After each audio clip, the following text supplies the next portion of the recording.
అదేందే మీ అన్నకు మీ వదిన తీసుకుపోతుంది కదా. గదొక్కటి తక్కువైందిగా.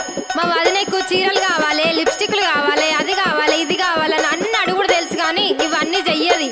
అవునా? ఏం పనులు చేయదా మీ వదినే? ఇంతకు ఏమేమి అడుగుతుందో జర చెప్పరాదు.